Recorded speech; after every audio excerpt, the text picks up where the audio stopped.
The Summer I Turned Pretty might be the greatest show of all time. What is that? Infinity. Do you know what that means?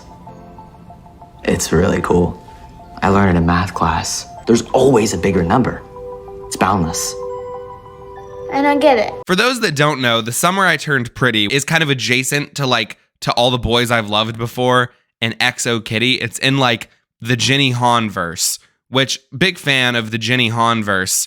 I'm a sucker for cheesy melodramatic romance.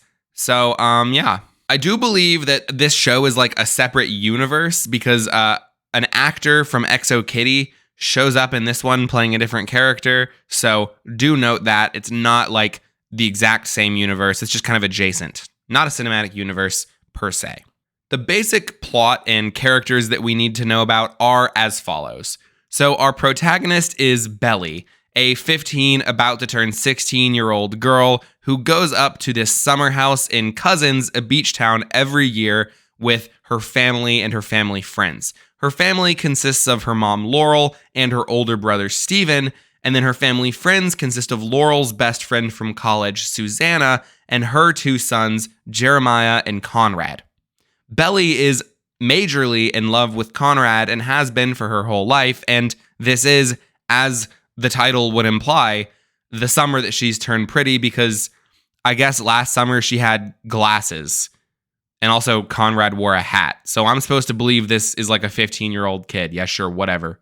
They love this beach house. It's a big tradition for their families. Magic is in the air every summer in this household. Now, Belly and Steven's dads also come up, but only for the 4th of July weekend, so it's mostly for the kids and the moms. Early on, Susanna encourages Belly to join the local debutante ball or Deb Ball. What is that? I wrangled Belly an invitation to be a debutante. It's just not Belly's kind of thing. She's our feral little alley cat. Belly is determined to be more mature and grown up this summer, and so she decides to do it. Other notable characters are as follows, because it's important to get this all out of the way now. Taylor, Belly's best friend from back home, who will visit a few times over the summer. Cameron, a dude that Belly dates before she gets involved with Jeremiah and or Conrad. International heartthrob, 150,000 followers on Instagram, famous author Cleveland Castillo, who is a rival author to Belly and Steven's mom, Laurel. Shayla, a girl that Steven dates, and Nicole, a girl that Conrad dates. I think that's it. If you struggled to keep up with that, screw you, because every single one of those characters, besides the two dads, are introduced within the first episode. So you better remember everyone, bucko. Belly is madly in love with Conrad, but on the other hand, Jeremiah is madly in love with Belly. The thing is, though, Conrad is usually the best to Belly. He's so wonderful to her, but this summer he's acting all emo and weird. So the egg that we have to crack is, why is Conrad being weird? Well, as it turns out, Susanna, him and Jeremiah's mother, is dying of cancer, and she actually has not told them. Conrad somehow figured out and is keeping it bottled up inside, and it is ruining his mental health. Because of that, he's acting distant to Belly and everyone else. Now, Jeremiah starts filling this void that Conrad is leaving, being super bubbly and fun-loving and, being there for Belly. And then, of course, though, Cameron comes along and asks her out within the first episode, to which she says yes. Now, whereas Conrad is kind of filling that dark, mysterious, brooding boy, and Jeremiah is like the bubbly, full of life, I can have so much fun with you boy, Cameron is like the respectful, quiet, nerdy guy. He's a vegetarian, he doesn't drink, and he loves whales. Oh, nice spot. That is a young female humpback. I will say right now, out the gate, where my bias is. I am team Cameron and Belly. Team camelly. Camelly. Team camelly, I guess. How are we feeling about this fan cast? Let me know in the comments if you think this would be a good fan cast. That was a joke, but not when I made that picture, at least for Christopher Briney, is that not Bruce Wayne? Yo, I don't know, man. I don't know. The thing is, we only really see the goodness from Conrad in like flashbacks. And whilst Jeremiah is good to her, it's like, I don't know, Cameron's the only one that isn't like almost related to her. So, and he's also so nice. He's so respectful to her and is awesome and has like career goals. Whereas Conrad and Jeremiah don't really express any of those. So I think you have Team Jelly, Team Camelly, and Team Bellrad. Okay, the thing is, this show is so ridiculous and so insane, but it's also so entertaining. I don't know what it is, but it's like they have mastered the art of like the coming of age rom-com. But so much of the stuff going on is just insane. Beyond the fact of the relationship that these people have. Yeah, I mean, if you can look past that, you can enjoy the show. Belly, like by the middle, is just like constantly swapping between these two brothers and Cameron, and it's like, whoa, dude, you gotta lock in, you gotta settle down. The other thing about this show is it is so gorgeous. So many of the shots are beautiful. The cinematography and locations are amazing. It's almost how I like look back at my own memories when I'm like yearning with rose-colored glasses. This is like a show for real yearners. I did an interview with my 19-year-old sister, to which, of course, the audio was cut off.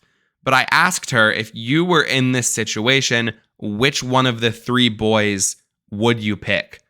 Jeremiah, Conrad, or Cameron? And she says, and I quote, "I would pick Conrad and then probably regret it." But she just thinks that being mysterious is attractive, but she does think that Jeremiah is the better choice, and I don't even think she was considering Cameron. Okay, let's take a break from those rascals and talk about the adults. Laurel and Susanna have conflict because Susanna does not want to get treatment for her cancer, and Laurel is upset about that. You are my lifelong friend. You cannot just give up. They get into a really heated argument about this because Laurel says that even though Susanna doesn't want anything to do with her ex-husband Adam, she probably needs to, because if she passes, who's going to be there for Jeremiah and Conrad besides her? Beck, you're not thinking this through. Who's going to drive you to your appointments? Who's going to make sure the boys are eating and going to school? Look, I'm doing my best, okay? So just stop pressuring me. You know I'm going to be the one who has to clean all this up. Well, nothing will make you happier. Fuck you. She ends up meeting up with Cleveland Castillo, international heartthrob, at a bar, and they fuck in the back of his car, the front of his car. So everyone in Cousins is in these romantic situations. Every single person, besides the dads, gets a romance, even if it's only for like one episode. So something is in the air in Cousins, dude. Just arrived here at Cousins Beach. Hey guys, my name's Hippo. I need to make out with someone right fucking now. Conrad ends up working with international heartthrob Cleveland Castillo on his boat, and they kind of get a good bit of a relationship, and Conrad ends up finally starting to talk about certain things since Cleveland is so disconnected from everyone else. It's my mom. Belly's best friend Taylor visits and hooks up with Belly's brother Steven, even though Steven is dating this girl Shayla that he really likes.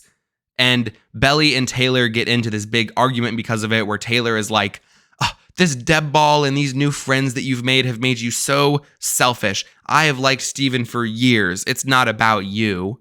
And then Belly is like, "Steven, how could you hook up with my best friend? And also, you have a girlfriend. Fuck you." And Steven is like, "Oh, I know. I'm like just so intimidated by Shayla." Yeah, bet. Yeah, bet. Bet, thank you. The actor who plays Steven hits the bet better than anybody that I've ever seen. If you need a dude to just be like bet to everything that you say, get this guy. Yeah, bet. Word, yeah. The whole season, Belly is trying to choose who to take to this Deb ball. And in the end, she actually picks Jeremiah against expectations. But on the night of the Deb ball, Jeremiah finds out about his mom's cancer and then gets extremely upset that she nor Conrad didn't tell him, and he bails on Belly. And then, as the prophecies foretold, You know how much it'll mean to her if it's you. You're her Prince Charming, and we all know it. Conrad stops acting like the Dark Knight and becomes her knight in shining armor. The thing is, the show ends with like a resolution to the cancer stuff. Like that is kind of treated as the main thing. The Deb ball happens, and then the resolution where everyone kind of talks about Susanna's cancer happens, and it's fucking sad. And throughout the whole season, there is like a lot focused on Susanna's psychology and her insight into not wanting to get treatment or not wanting to tell people. She's very much like, I just want to have one last good summer. I don't want to stress out about this. I want to enjoy my last summer in Cousins with the people that I love. And, you know, you can kind of understand her, but you can also understand Laurel being like, you need to have a plan for your kids. You need to figure out what's going to happen. In the end, it's very sad. And so for like the whole show, it's going from just like the most melodramatic teenage drama bullshit to like this very poignant, very sad stuff about the death of loved ones. And yeah, it's an interesting experience to say the least. Now, here is my hot take to end off this video, because it's not a good video if you don't have a big hot take in the end.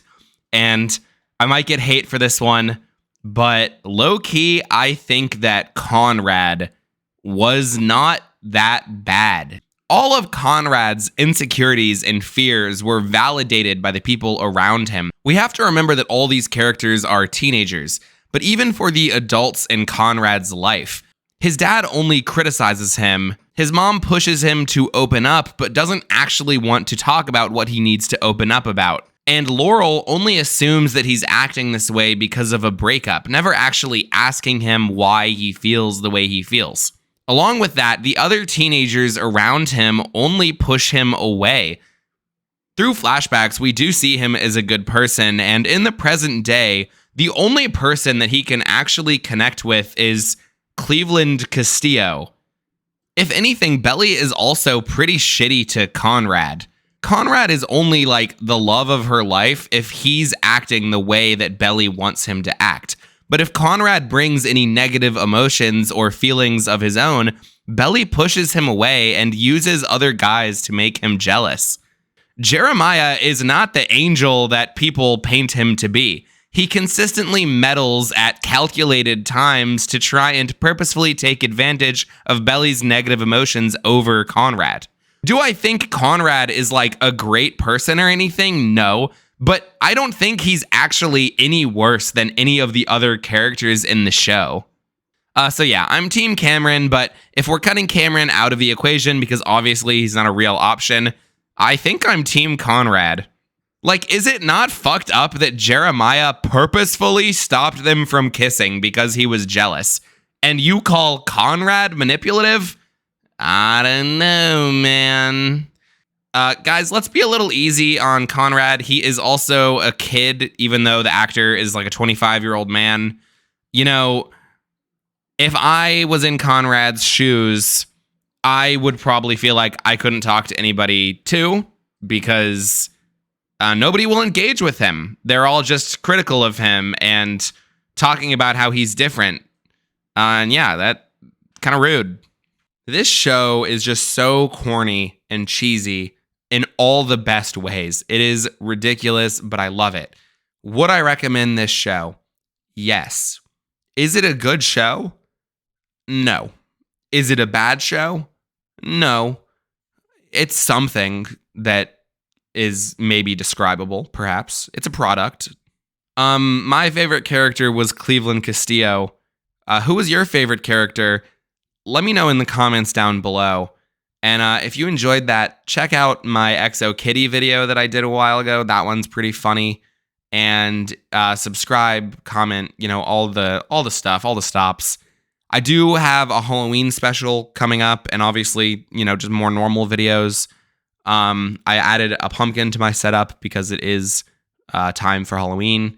So be ready for that. If you have any horror movies that you want me to talk about for the month of October, let me know, because I would like recommendations for that. Other than that, have a great day or night. Much love. Don't go to Cousins unless you're ready to hook up.